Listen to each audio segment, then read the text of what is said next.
What's going on, guys? I wanted to give you a little insight of basically how the car's been. I haven't recorded in a little over a week, and we've done some things since then. I just honestly either didn't want to bother with recording or just didn't have the time, but we ended up fixing a few things in the car. First things first, the hood is closed because I don't want you guys to see the valve cover. It's not finished yet, but went ahead and changed the radiator fan module, and the fan's still not kicking in, so it's either a wiring issue at this point or we got a bad fan. I checked the fuses and it's still no good. Went ahead and changed the blow-off valve spring from I don't even know what kind of spring it came with, but I changed it to a tile white, and the vacuum sits at negative 15, so that's the spring that I went with, and so far so good, no issues. It doesn't open up as soon as the car's on or when it's idling. What else? Oh, we fixed power steering.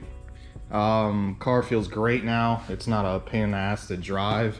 Feels great. Honestly, the power steering feels almost like it's electric, or electronic I should say, but car feels great on that. Went ahead and changed the rear, or the lower motor mount. Switched it from, I think I got it right over here. Switched it. I still haven't cleaned the garage, guys, sorry, still trying to do stuff, but went ahead and switched back to the stock one,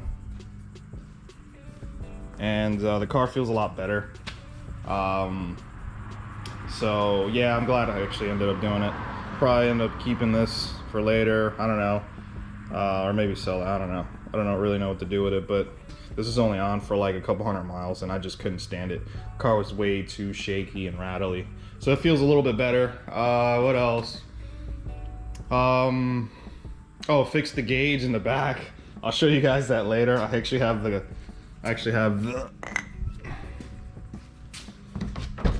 the old gauge here somewhere. You guys get to see the carnage of 40 pounds of boost. Look at that thing. 40 pounds of boost. This is the fuel pressure regulator gauge. It's just destroying. This is the intercooler pipe that popped off and smashed it.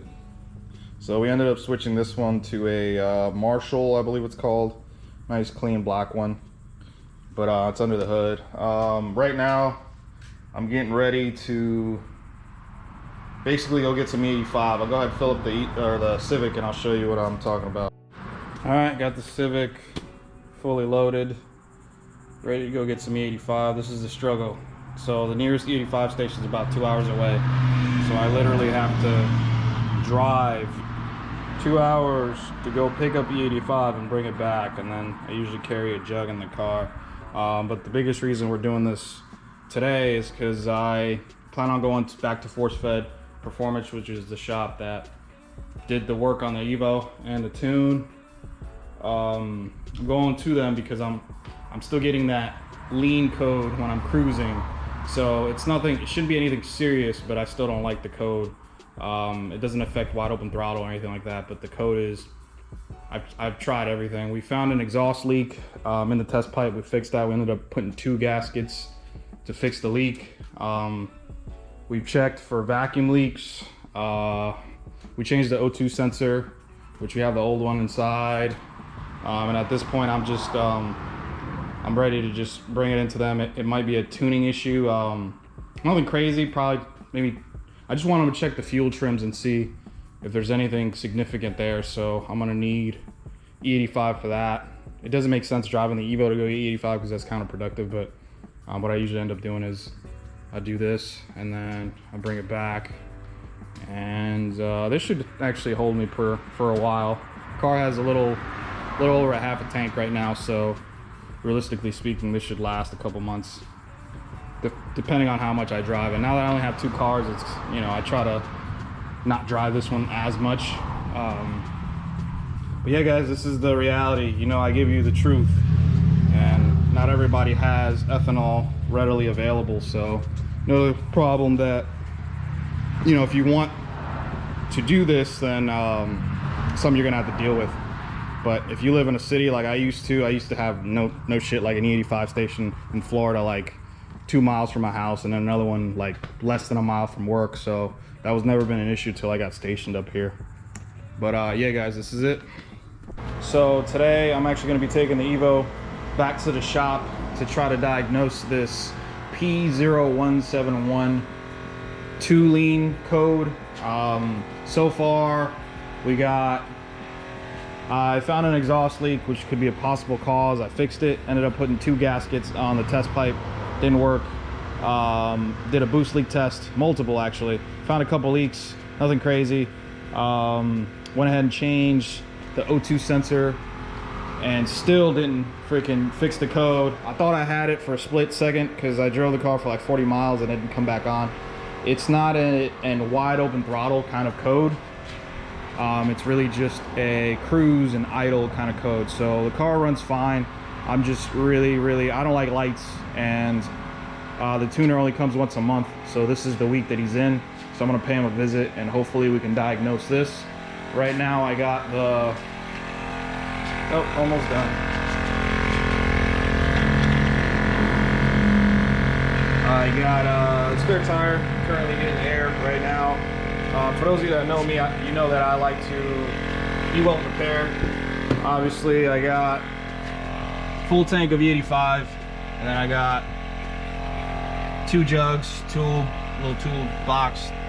I also got a jack, and this is an 18-inch spare tire from an Evo 10. Obviously, I'm running 18, so I couldn't run the factory one, which is a 17, which is actually over there, which I really have no use for.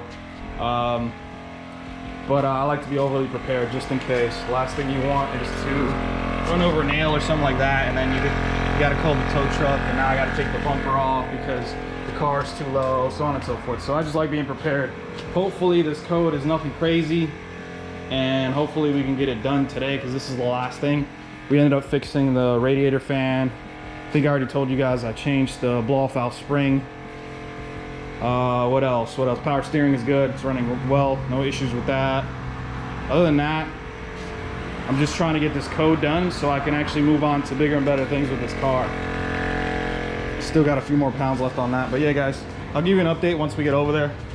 A lot of boring math later. All right, guys, it's been a few days since I got back from the shop, and the tuner ended up tweaking some things.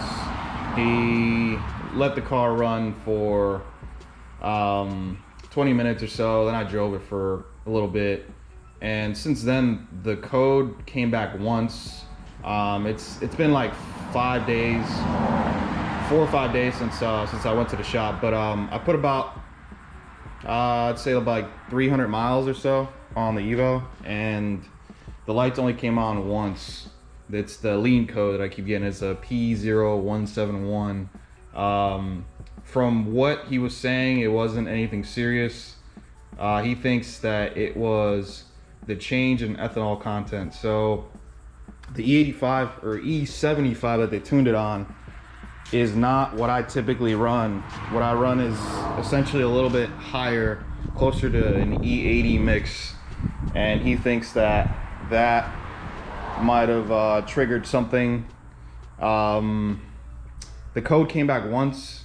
Funny enough, I drove it 100 miles from the shop, and I pulled over to a gas station to fill up on E85, and the code came back right after that, and it hasn't came back since. It's been 140 miles or so since then. The code hasn't been back.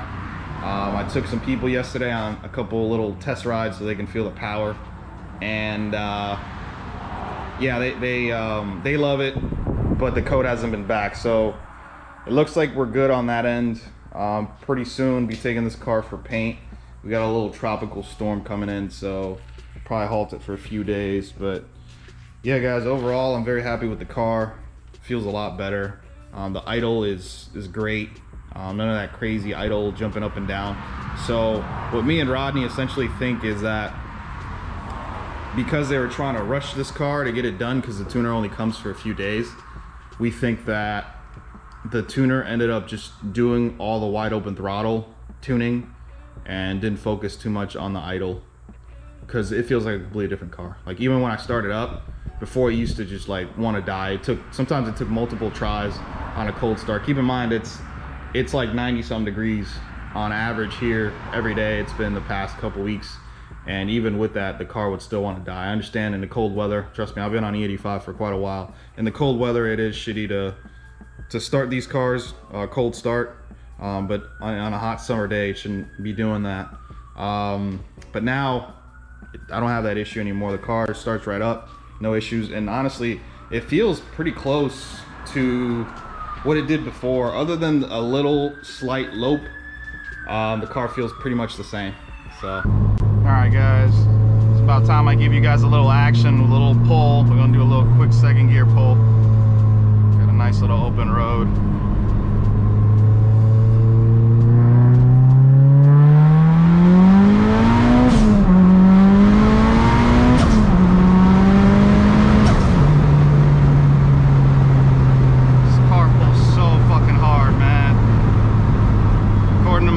That was 43 pounds.